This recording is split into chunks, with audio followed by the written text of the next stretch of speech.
Hi guys, ArchieLuxury. Go to f2bbs.com. www.f2bbs.com. The last bastion of free speech on the interweb. That's right, guys. I want you to go to www.f2bbs.com. That's right. I want you to go there. You can, this is a great site to fight against all sorts of nastiness by posting on f2bbs.com, the last bastion of free speech on the interweb. Go there, guys. Hi guys, ArchieLuxury on the ArchieLuxury channel. Today, guys, I want to talk about my first Rolex, choosing my first Rolex. Before we get into that, let's do a quick wristwatch check. I'm wearing my Rolex Submariner date. Okay, guys, choosing my first Rolex. Well, guys, I gotta tell you, I wanted a Rolex. I wanted a great watch, and I wanted to try wonderful, beautiful things.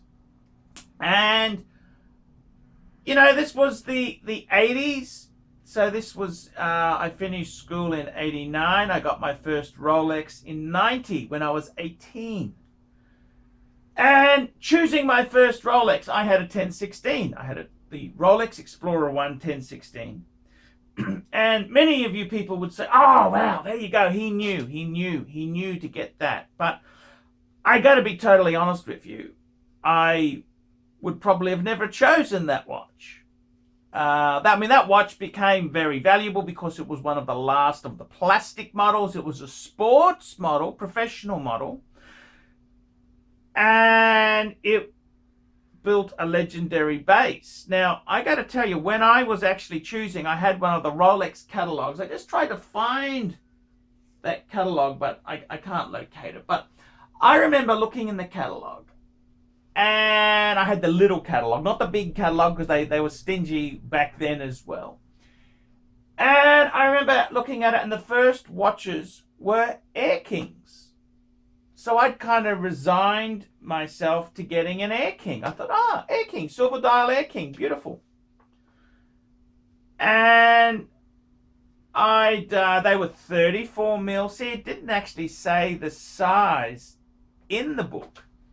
In fact, I've even got Patek Philippe brochures from the 80s, which also don't ever mention size, because size didn't matter. People didn't ask that. It's how it looked. The size was largely irrelevant. And I suppose my dream watch was the Rolex on the front of the cover, which of course was a yellow gold day date 36 mil. This was 1989, so there was no 40 mil president. There was just the 18 karat day date 36 mil. That was probably the dream watch if you had unlimited money. That's what I would have got. What watch would I have chosen? Well, I suppose if I walked. See, what I did was I actually said I was in the computer business at the time, and I had a client who I supplied a computer to, and he was sort of in the jewelry business. He wasn't a Rolex AD, but he was part of a jewelry buying group called Hourglass. Now, no relation to the Singaporean Hourglass, which is the huge watch company of today. This was an Australian chain. It was an Australian buying group called Hourglass. They were kind of like a Prouds, okay? One of the members in this buying group had an AD. He was a Rolex AD in Hobart, Tasmania. And I said to my friend, I said, look, I just want a men's Rolex. I want a Rolex for myself. I don't think I even said a men's. I said, I just want a Rolex for myself, cheap as possible. That's what I said. And Neil was his name, and he got it for me. It was a 1016 Explorer 1. I got to be totally honest, I was actually a little bit disappointed. I was disappointed that it wasn't the Air King, because the Air King had the sapphire crystal, sapphire glass. And I thought about it, it doesn't matter, it's beautiful. So it was a Rolex, it was nice, had the oyster bracelet. I would have liked the Jubilee bracelet, but that was a much more expensive option. And if I had unlimited money, of course, I would have gone for the day in yellow gold. But I suppose if I would have walked into a jewelry store, because I always wanted a discount, I suppose I probably would have got an Air King, because that was sort of the cheapest Rolex at the time. It was the cheapest. They did have a slightly cheaper model, which was the oyster date, which was reference 6694, plastic glass, manual wind, but it had a date. That was probably, I would have probably got one of those, but that was a little bit earlier. By the 90s, that model was sort of phasing out. So I suppose if I would have walked into a jewelry store, a Rolex AD, I would have probably got Air King.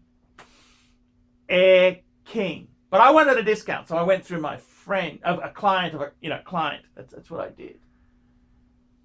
And I gotta tell you, if I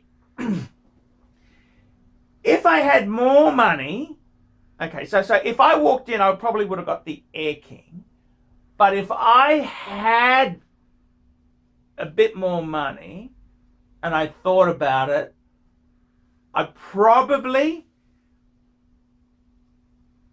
wouldn't have gone for a sub. I wouldn't have gone for an Explorer or a GMT. No, I probably would have gone for a Datejust. I reckon I would have gone for a Datejust 36 on a Jubilee, white gold bezel, probably silver dial. That's probably what I would have picked if I had a bit more money. Instead of just saying I want the cheapest Rolex you can get me, I would have probably gone for that.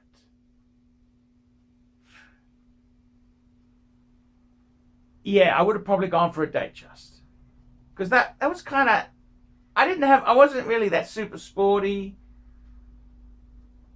They didn't have that. We just wanted a Rolex. I wanted a Rolex. In fact, I remember one of my friends at the time made fun of my, I still loved it. He was always a bit of a jerk.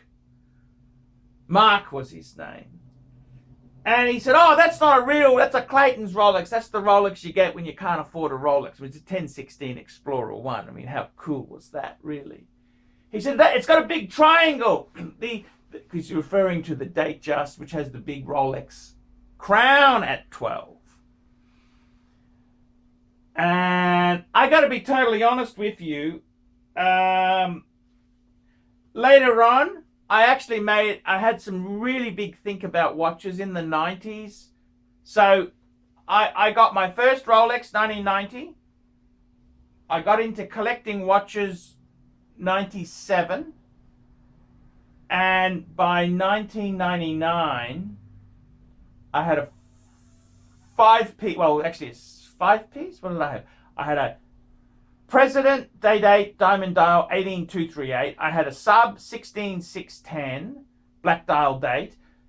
Polar 16570 Polar Explorer 2. 16013 two-tone Datejust R serial number.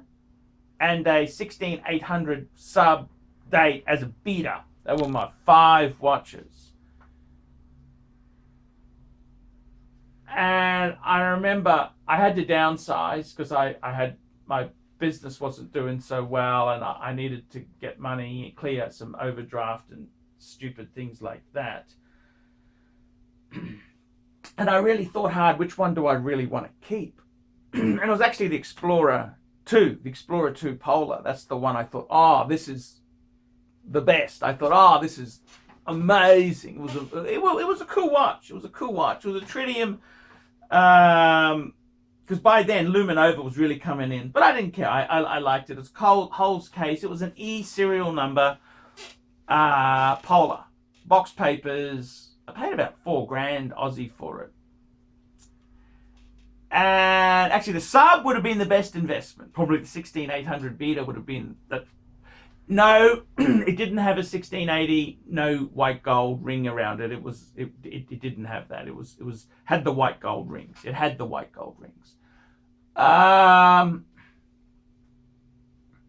I remember at that time in the late 90s, I always thought if I would have picked a one and done watch, it would have been the Explorer 2 Polar. And I love that watch. I love that watch. I really did love that watch. Sold it and I was miserable. And then later on,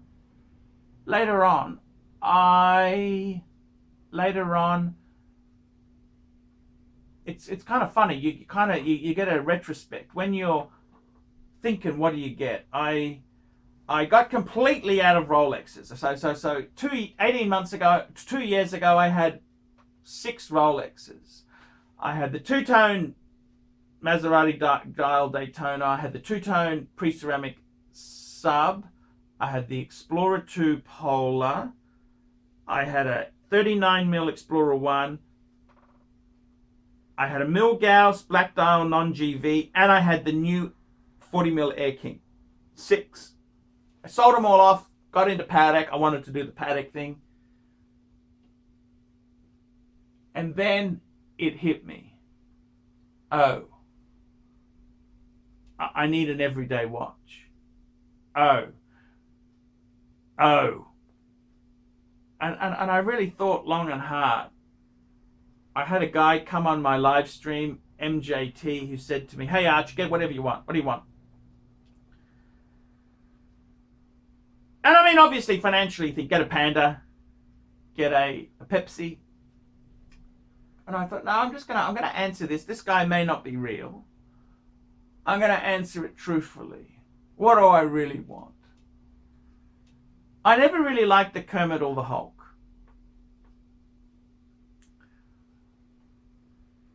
The Panda, too hard, too mythical. I'll leave that to the side.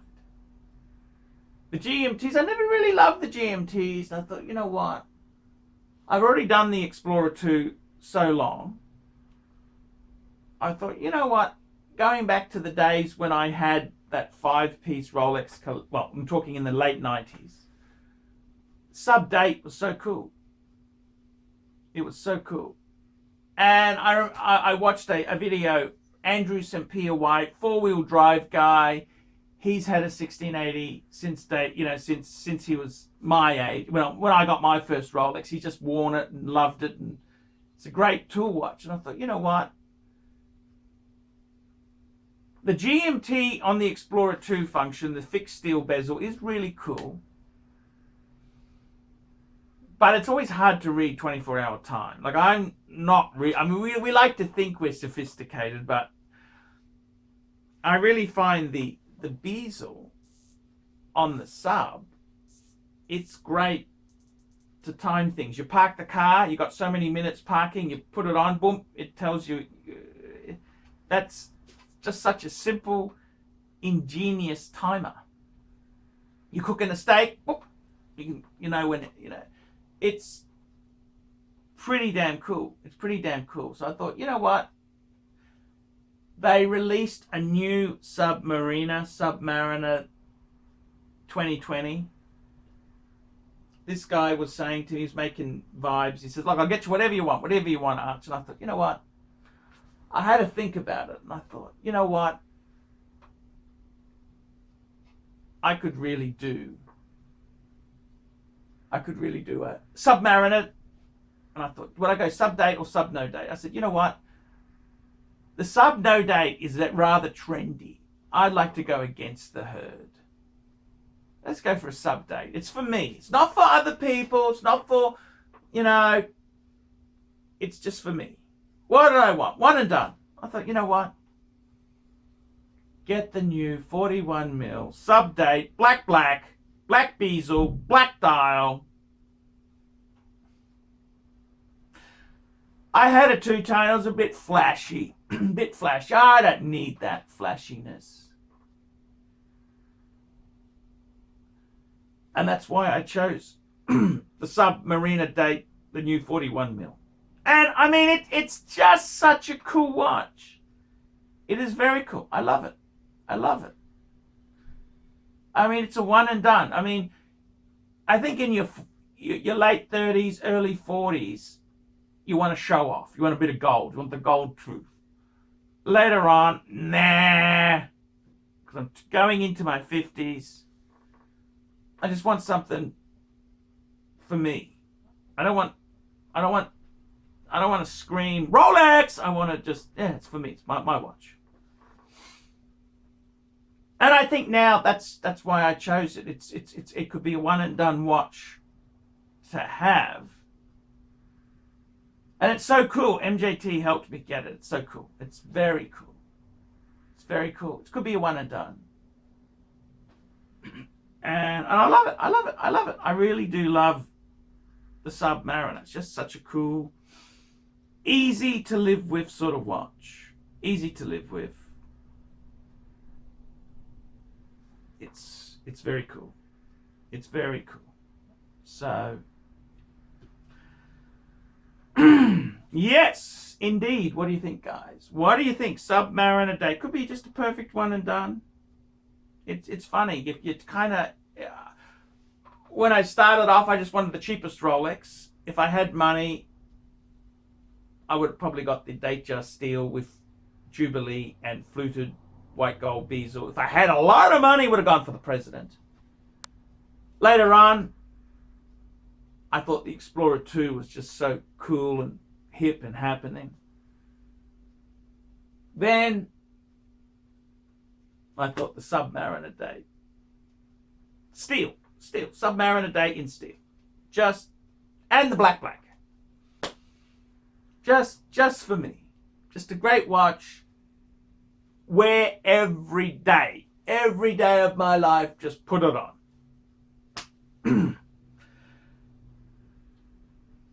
That's the way it goes. That's the way it goes. So, yeah, that's kind of the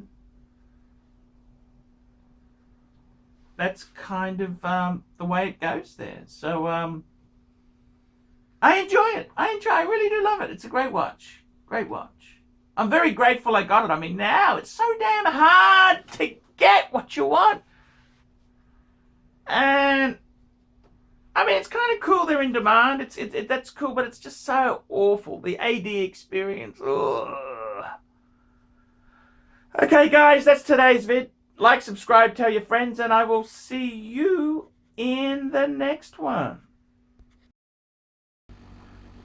Hi guys, ArchieLuxury, and who do I recommend in America? In America, who do I recommend for quality pre-owned wristwatches? David SW, David SW, David SW. Go to davidsw.com. He is the best, the greatest pre-owned dealer in all of the United States of America. David SW, David SW, David SW. The Rolex Submariner date. Probably the most versatile, the most famous, the most wanted watch of 2020. The Rolex Submariner. Absolutely stunning. I've gone for the steel model. I wanted something that could be worn every day. The businessman's delight. Look at the side profile. Look at that. Absolutely gorgeous. I've got to tell you, I am in love with this Submariner. Black on black. Does it get any better? Black on black. The Rolex Submariner. This is what this is just such a beautiful look at the. I got to tell you, the maxi, the whole thing, this whole thing is everything the ceramic sub should have been from day one. Absolutely winner, chicken dinner. Absolutely. And it's got the new clasp with the glide lock for easy adjustments. Absolutely winner chicken dinner. Hey guys, ArchieLuxury. Who do I recommend for watches in Brisbane and Sydney? Vintage Watch Co. That's correct. Vintage Watch Co. in Brisbane Arcade in Brisbane and the Strand Arcade in Sydney. Vintage Watch Co. Brisbane and Sydney. Ronnie, I've known him since the late 90s. Ronnie is a top bloke. Luke is a great guy. Vintage Watch Co. That is who I recommend in Australia. Check out Vintage Watch Co. and the guys' amazing range of watches. They also do service and repairs. Vintage Watch Co. That is where the Pontiff goes. You know, some of my Pateks came from Vintage Watch Co. That's right, guys. Vintage Watch Co.